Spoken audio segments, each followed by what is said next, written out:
Nerdcast assemble! Stay dandy, baby. The building, the diving, the furry action continues in another awesome episode of Gundam Build Divers Re.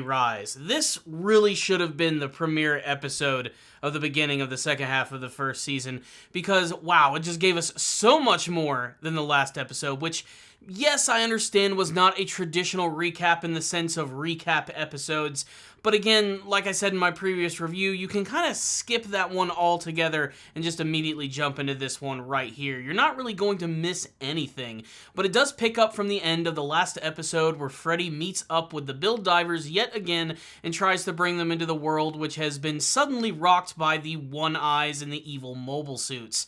We do get one interesting fact here. Whenever the Build Divers are actually transferred to this world, their particles actually take the form of this, like, mystical sand, which actually exists around these ruins. And not only themselves, but their actual gunpla as well. The problem is, with all of the big damage that's been going on with the massive satellite just destroying everything, basically everything on this planet has just been thrown into disarray, and there's not a lot of this sand left.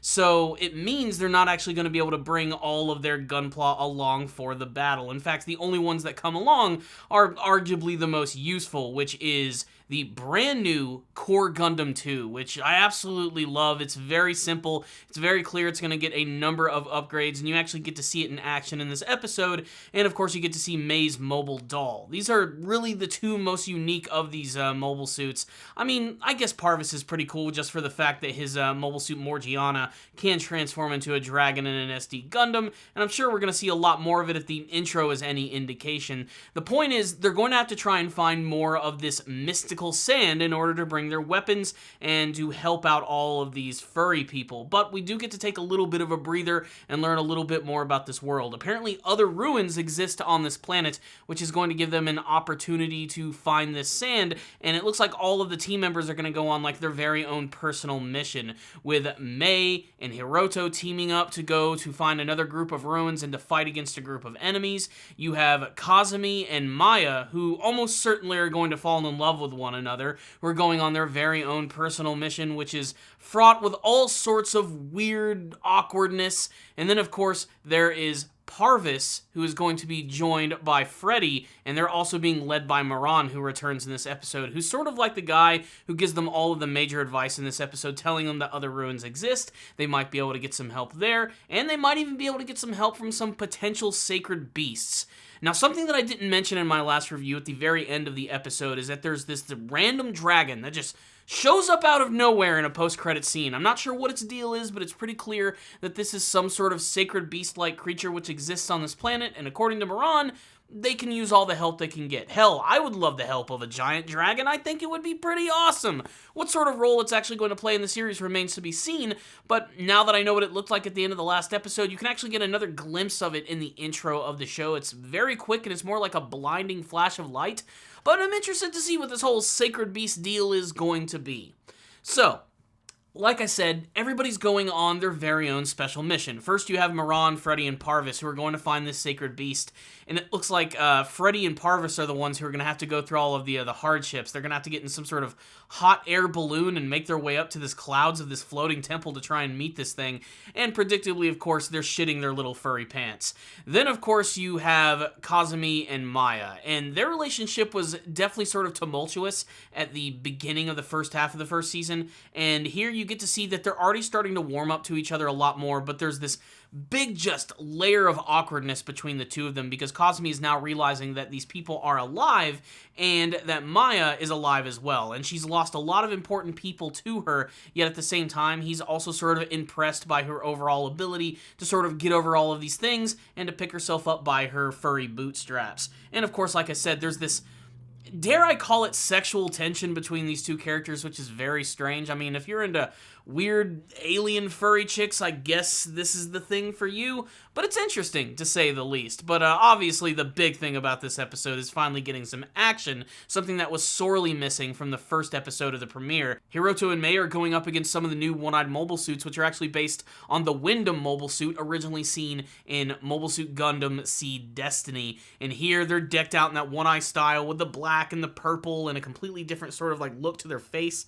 They've got stronger armor, better weaponry, and they can take a lot of the big attacks from Hiroto and Mei. But this action scene is actually really fantastic. There's a lot of things that I like about it. First, Mei's mobile doll. At first, I didn't like the look of it because it's just so drastically different from what you typically see from Gundam, but the way that it actually fights in this episode is great, with a lot of fantastic hand-to-hand combat, and she does this one kick where she ends up basically decapitating one of these mobile suits, which is just badass, I personally have to say. Hiroto, of course, ends up stealing the show with the fact that his core Gundam hasn't even really received any major upgrades, but now has the ability to transform into, like, a flying version of itself, which kind of reminds me of the flying form of Wing Gundam, how it's, like, shield sort of, like, goes on top of the mobile suit, and then there's, like, a gun right underneath.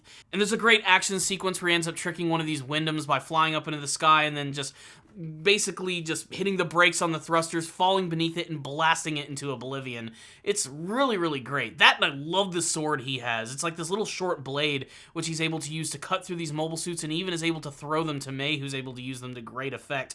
She's even able to make use of this shield, which I believe originally belonged to Kazumi, because some parts of their mobile suit actually did sort of like make it into this world, and she kicks it around like Captain Frickin' America. It was a really great action scene, and it had some good animation, which gives me a lot of high hopes for the rest of the season. The episode sort of ends, though, right there with them discovering these ruins, which are also destroyed as they slowly await the arrival of new enemies who suddenly just sort of disappear. There's also the revelation that apparently we get to learn the true form of the One Eyes in this episode, which are basically these creepy orb-looking eyes with, like, mechanical legs, which sort of inhabit the bodies of all of these mobile suits. I'm not really sure what the deal is here, but again, they're doing a pretty good job of building up the mystery of what these things are, where they came from, and how they're ultimately connected to the mysterious Masaki Kido, who also appears at the very end of the episode in a scene where he's just going crazy, being super pissed off, and overall just being the typical masked villain of the series. So what's the rundown on this episode of Gundam Build Divers Re Rise? Like I said, this should have been the premiere episode right here. Not only did we finally get the full cast returning, but we got some brand new mobile suits, lots of action, and a surprising amount of intrigue with all the characters going off and going on their very own adventure to save the planet of Eldora. There's a lot of things about this episode that I really like. I mean, obviously I'm an action guy, and it was great to finally see some action scenes with some friggin' mobile suits fighting other mobile suits. That stuff is always good, and it always rocks my Gundam jollies.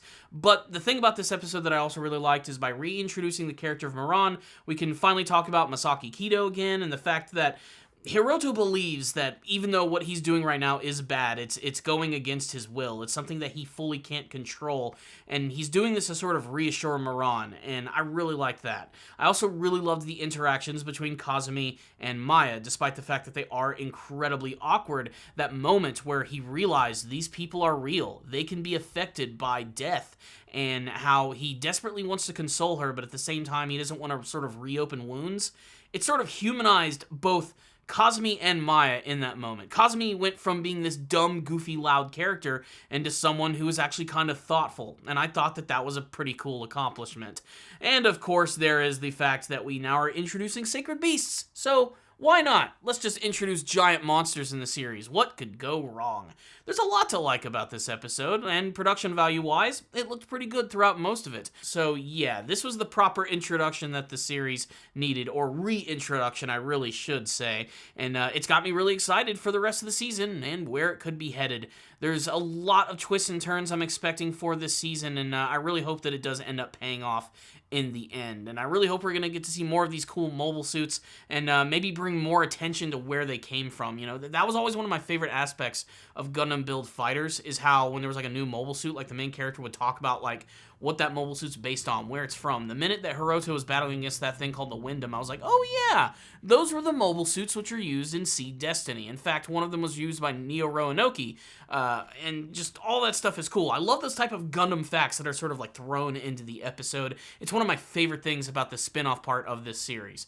Otherwise, pretty competent episode, and it's got me excited to see what's coming next. So I'm going to give this episode right here a 4 out of 5. You guys need to check it out. If any of you did watch the episode, tell me what you thought about it in the comment section below. Are you excited to see what's next for the Build Divers and their team and the adventures they're going on? What about the introduction of the Sacred Beasts? Are you hoping to see more of them in the future? Is there going to be more than just a dragon? What do you want to see from this season? Let's talk about all that stuff and this episode in the comment section below. Thank you all so much for watching this review. Please subscribe to the channel for more videos just like this one. Jump in your gunpla right now, grab your Buster Rifle, and smash that like button. And of course, if you guys want to go the extra mile in supporting this channel, please check out my Patreon page. You'll find a link for that in the description box below. If you guys donate $1 or more, I will review an anime series of your choice. I already have a couple that I'm working on right now. A couple of people have already donated, one of which is going to be coming very soon, and the other one not too far after that.